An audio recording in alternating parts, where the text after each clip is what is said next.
Good morning, friends. I'm Kevin. And I'm Stacy. So we're going to answer some questions about the rescue wagon that we've gotten and heard over the last little while. And as you can hear, the ducks have a lot of questions and the geese for us right now. But we're going to attempt to answer some questions that you all have given to us. Like, what is the rescue wagon? How did the rescue wagon get its name? Why did we decide to build a rescue wagon? Why did we not get a regular camper or just a small regular camper? Why didn't we get a pop-up? What makes the rescue wagon such a unique, beneficial camper to have? What are our favorite parts about the rescue wagon? And a huge question we always get is, why don't you have solar? We're going to answer all those questions. And more. And more. Don't forget to like and subscribe. Okay, so what is the rescue wagon? Rescue wagon is a 5x8 cargo trailer that we converted into a camper. How did the rescue wagon get its name? So it's kind of a unique story, but not really so unique. It seems to be the story that most people have. It's so loud with our audience here. They're really invested in what we have to say. You know what? Why don't we move down to the dock and let's see if they follow us to the dock.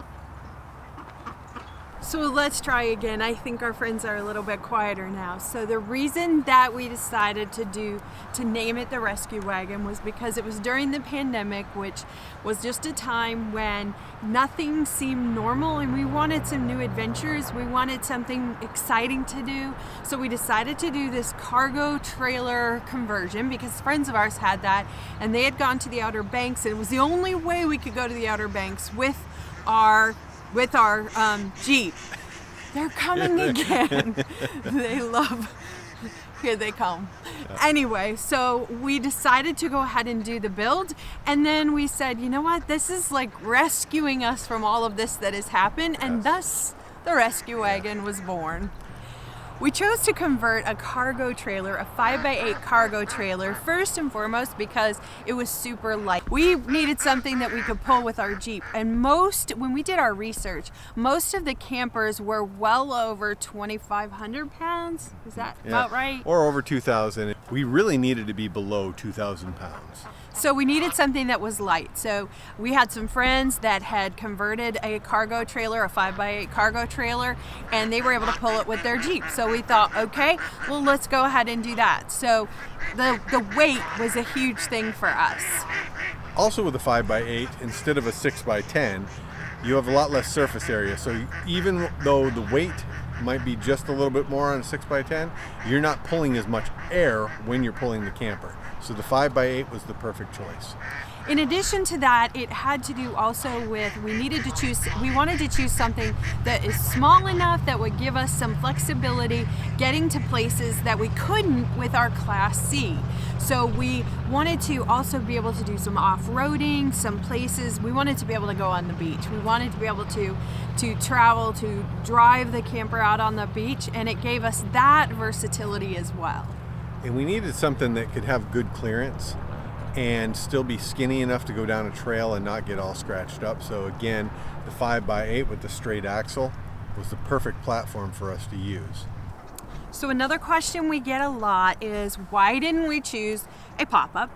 Why didn't we choose just like one of those teardrop campers or something that was already done? Or why not just a regular camper? Yeah. So one of the reasons why we didn't do a pop-up, as great as pop-ups are, you have to put them away wet and you got to keep them dry. So there's some issues with that we didn't really want to deal with. I also have a fear of bears and things like that at night or during the day getting into our stuff, and I didn't want that, so that was out. And also we have dogs, so we have, we always have a dog with us, and it's not convenient, it's not just not convenient. You can't leave a dog alone in a pop-up. We needed something that would have air conditioning, that the dog would be safe. Our dogs are pretty spoiled, so we needed something that would meet their needs as well. And when we go, we oftentimes want to go and do some kind of other adventure. So we an adventure that you can't take the dog with us. So we needed somewhere that we could actually leave the dogs in there as well. So that's another piece of the pop-up that wouldn't work. And with teardrops, it's just a lot of times you're having to crawl into them rather than stand up and walk into them. Like a coffin? Yeah. And even though the 5x8 is not super tall, I can walk into it and then sit on the bed and do what I need to do, and I still have clearance without hitting my head. And when you don't have hair, you have a tendency to hit your head a lot. So I don't really like to shimmy, so I didn't want to have to shimmy into the bed at night. so it's a shimmy-free zone. And then the other campers were just, like we said before, too big. So we needed this option checked all the boxes for us. It allowed us to have the flexibility, it allowed us to off-road, but it was still hard-sided, had air conditioning, all of those things as well. Cost was also another large factor in deciding. Yeah, have you seen some of the costs on those things? Yeah. Like we were talking about when we started looking, some of them were in the $20,000 to $30,000 range for an off-road camper. Now, yes, you could get some of them for $12,000. I think we found some that were even a little less than that used, but they're expensive. They are expensive, and really, buying something that's already done, we would end up modifying it anyway, so spending that much money to then just modify something didn't seem like what we wanted to do. We wanted it the way we wanted it, and then as we've gone along, we've wanted some more things that we've kind of discovered that let's add this to it, let's add that, and let's change this. So we're really customizing it to what we need at the time that we're camping. And it had to be customized within a budget, because I'm all about a budget, and I didn't want to spend a ton of money. And we were able to do this, like the total cost before, like all of our, we added a few other things later on, but if you watch our first video, the total cost was right at $7,900.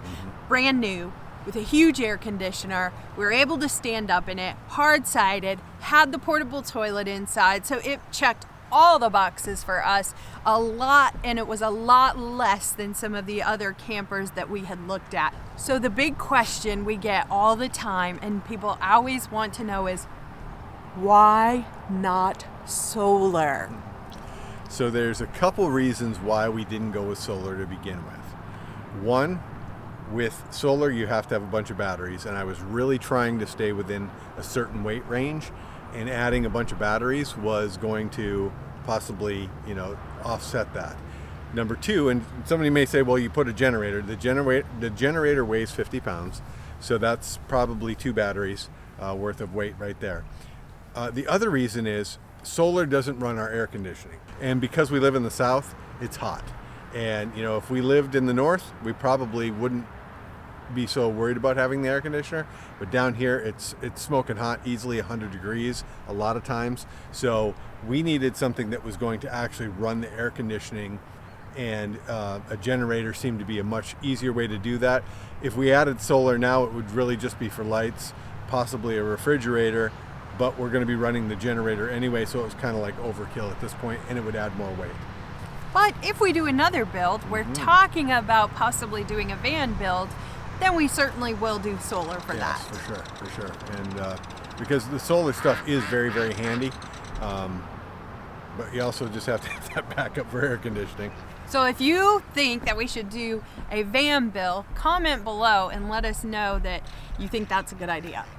Modifying the rescue wagon is really pretty easy. As long as you know where the studs are, different things like that, you kind of have to know what you're dealing with anything that you're modifying. But once you know, it's about the same as doing anything else. My favorite part of the rescue wagon is probably the outside, because I do, as much as I'm not a tent person, I do love the outdoors, and I love that the rescue wagon allows us to bring the outdoors, bring our living space kind of outdoors. So I love the fact that we have all kinds of things on the outside, like the shower, the shelf, that we have the convenience of our propane tank so we can cook, because I love to cook outside. So all those things on the outside are my favorite part of the rescue wagon, probably too because it's so different than our Class C, which we call our cottage. It's different than the cottage, and so that gives us a whole unique adventure. What's your favorite part? My favorite part is the fact that I can pull it and it doesn't even know, I don't even really know it's there. And I can whoop in and out of just about anywhere.